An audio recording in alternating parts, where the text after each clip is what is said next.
নমস্কার, তনু কিচেনে সকলকে স্বাগত। আজকের রেসিপি রেডি করে নিচ্ছি ডুমুর দিয়ে গোবিন্দভোগ চালের সবজি। দেখুন ডুমুর দিয়ে গোবিন্দভোগ চালের সবজিটা আমি কিভাবে রেডি করব।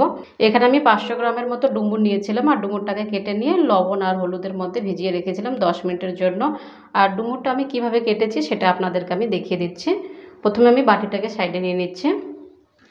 হাতের মধ্যে একটা আমি ডুমুর নিয়ে নিয়েছি। প্রথমে দু সাইড থেকে কেটে নিচ্ছি।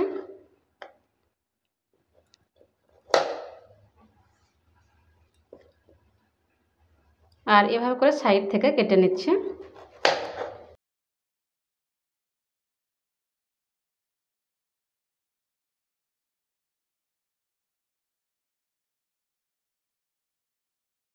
এভাবে করে আমি কেটে নিয়েছি আর এই অংশটাকে আমি মাঝখানের অংশটাকে কিন্তু নিই নাই। আর এভাবে করে 10 মিনিটের জন্য আমি লবণ আর হলুদ জলের মধ্যে ভিজিয়ে রেখেছিলাম।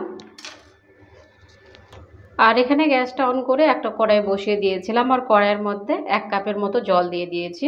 আর জলটা হালকা কিন্তু গরম হয়ে গেছে। এবার দিয়ে দিচ্ছি সামান্য একটু লবণ। লবণটা দেওয়ার পর নেড়েচেড়ে নিচ্ছি। এবার দিয়ে দিচ্ছি ডুমুর। ডুমুরটাকে আমি সেদ্ধ করে নেব। ডুমুরটা দেওয়ার পর নেড়েচেড়ে নিচ্ছি।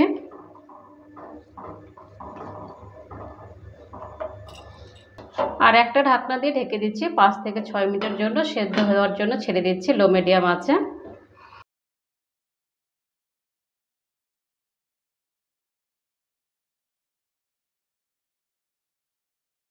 5 থেকে 6 মিনিট হয়ে গেছে, ঢাকনাটা এবার তুলে নিচ্ছি। তুলে নেওয়ার পর নেড়েচেড়ে নিচ্ছি।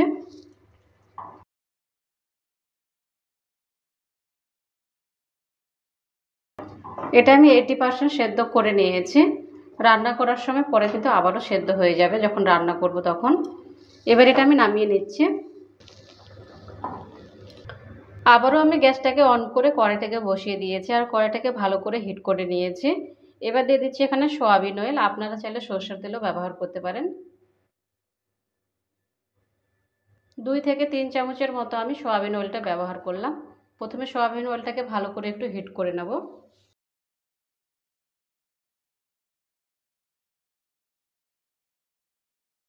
সয়াবিন অয়েলটা হিট হয়ে গেছে। এবার দিয়ে দিচ্ছি এখানে কেটে রাখা আলু।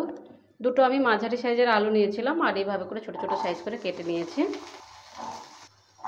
আলুটাকে দেওয়ার পর ভালো করে আবারও নেড়েচেড়ে নিচ্ছি। সামান্য দিয়ে দিচ্ছি লবণ আর দিয়ে দিচ্ছি সামান্য হলুদ গুঁড়ো। লবণ হলুদ দিয়ে ভালো করে একটু ভেজে নেব লাল লাল করে।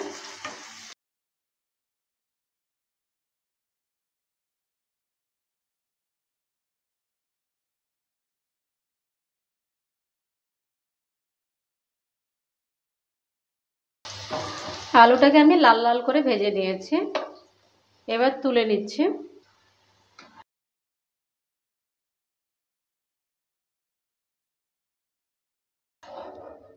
এবার ওই তেলের মধ্যে ডুমুরটাকেও ভেজে নেব। ডুমুরটাকে এবার দিয়ে দিচ্ছি।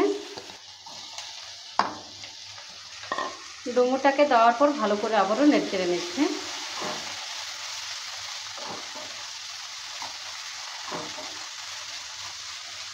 এটাকেও কিছুক্ষণ সময় নিয়ে ভালো করে ভেজে নেব।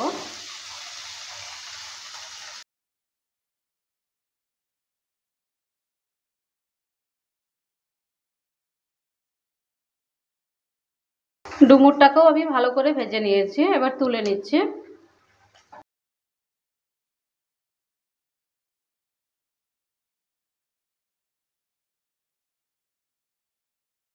কড়াইয়ের মধ্যে আবারও আমি সয়াবিন অয়েলটা দিয়ে দিচ্ছি। 2 চামচ আবারও আমি সয়াবিন অয়েলটা ব্যবহার করলাম। সয়াবিন অয়েলটাকে প্রথমে ভালো করে একটু হিট করে নেব। সয়াবিন অয়েলটা হিট হয়ে গেছে। দিয়ে দিচ্ছি দুটো শুকনো লঙ্কা, দিয়ে দিচ্ছি একটা তেজপাতা, হাফ চামচ দিয়ে দিচ্ছি গোটা জিরে। দেওয়ার পর ভালো করে নেড়েচেড়ে নিয়ে ভেজে নেব।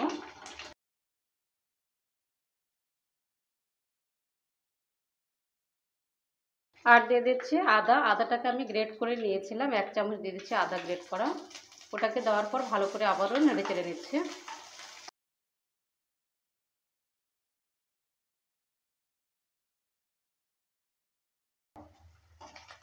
এবার এখানে আমি কিছু মশলা ব্যবহার করব।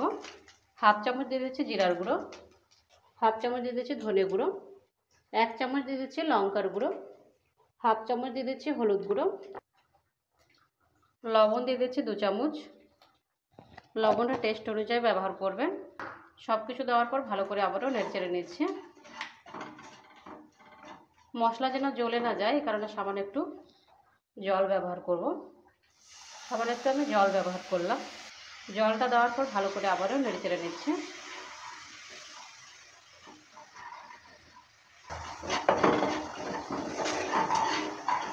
মশলাগুলো একটু ভাজা ভাজা হয়ে গেছে। এবার দিয়ে দিচ্ছি ভেজে রাখা আলু আর ডুমুর।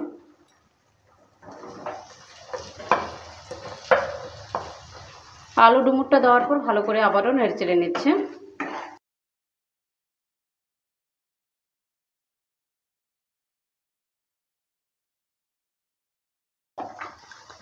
এবার দিয়ে দিচ্ছি এখানে গোবিন্দভোগ চাল, 1 মুঠের মতো আমি ভিজিয়ে রেখেছিলাম, সে চালটা দিয়ে দিচ্ছি।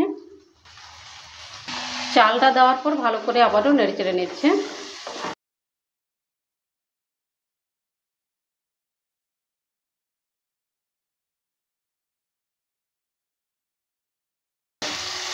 কিছুক্ষণ সময় নিয়ে ভালো করে মশলার সঙ্গে কষিয়ে নিয়েছি। এবার দিয়ে দিচ্ছি জল, হালকা গরম জল। 1 গ্লাস আমি জলটা ব্যবহার করলাম। জলটা দেওয়ার পর ভালো করে আবারও নেড়েচেড়ে নিচ্ছে।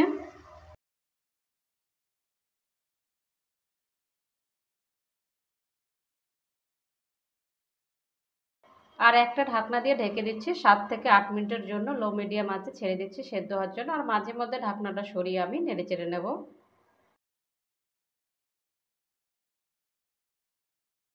7-8 মিনিট হয়ে গেছে, ঢাকনাটা এবার তুলে নিচ্ছি। আর মাঝে মধ্যে কিন্তু আমি নেড়েচেড়ে নিয়েছিলাম। তুলে নেওয়ার পর আবারও নেড়েচেড়ে নিচ্ছি।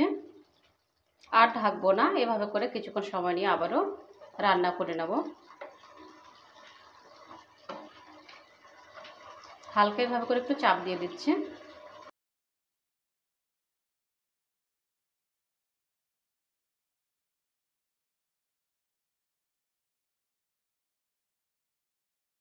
আর দিয়ে দিচ্ছি হাফ চামচ গরম মশলা।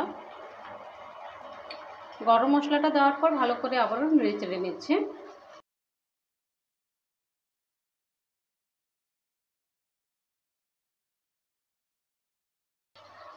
এটা গায়ে গায়ে রাখবো, খুব একটা ঝোল রাখবো না। গরম গরম ভাতের সঙ্গে খেতে পারেন কিংবা রুটির সঙ্গেও খেতে পারেন। রেসিপিটা দেখে বাড়িতে একবার অবশ্যই ট্রাই করবেন। খেতে কিন্তু ভীষণই ভালো হয় আর আমাদের শরীরের পক্ষে কিন্তু খুবই উপকার।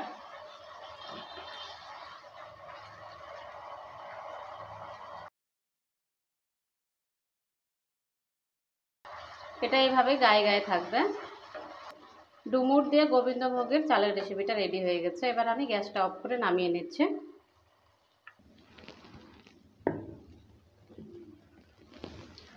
ডুমুর দিয়ে গোবিন্দভোগের চালের সবজি রেসিপিটা রেডি হয়ে গেছে। আপনাদের এই রেসিপিটা কেমন লেগেছে? ভালো লাগলে অবশ্যই কমেন্ট করবেন। ভালো থাকুন, সুস্থ থাকুন আর চ্যানেলটাকে অবশ্যই সাবস্ক্রাইব করে দেবেন নিত্য নতুন রেসিপি পাওয়ার জন্য। বাই ফ্রেন্ড, নেক্সট ভিডিও আবার দেখা হবে।